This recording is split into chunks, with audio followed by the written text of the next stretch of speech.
So what I got here is a pictorial album in the history of the 1893 World's Fair. This was printed in 1894 in Chicago.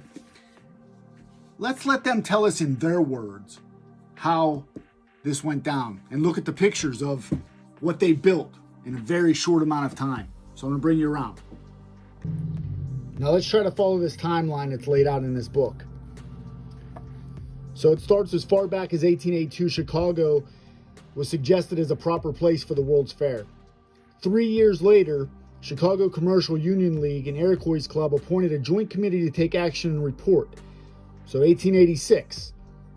Then it was Chicago businessmen that came forward and began to take action in July 1889. So by July 1889, nothing had still been done. So now we have December 11th, 1889. Senator Cullum of Illinois introduced the first World's Fair bill into the United States Senate. All right.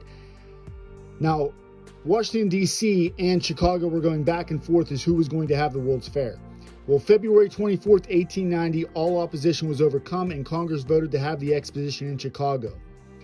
But we come all the way down here, and it wasn't until June 26, 1890, the funds were released and they had their first meeting of the National Commission. So less than 3 years later, all of what I'm about to show you was built and up and running and ready for a World's Fair. There's a bird's eye view of the World's Fair. Just part of it. This is the electricity and mining buildings. Do you see how big those are? Look how small the people are on those things. Let me see if I can zoom in for you.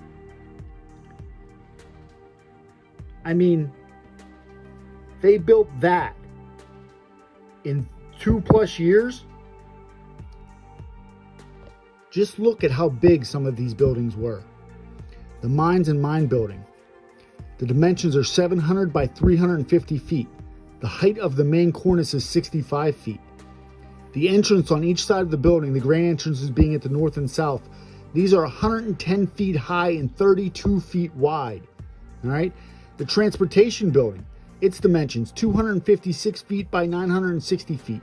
The floor area was 9.4 acres. Here's the transportation building I was just talking about.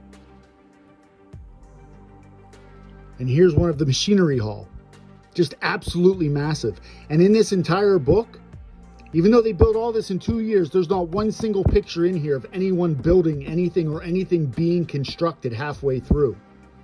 All they're showing you is the final product. Just look at that detail. All those fountains, that boat, those statues.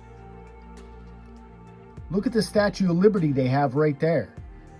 Look how little those people are next to it in that boat.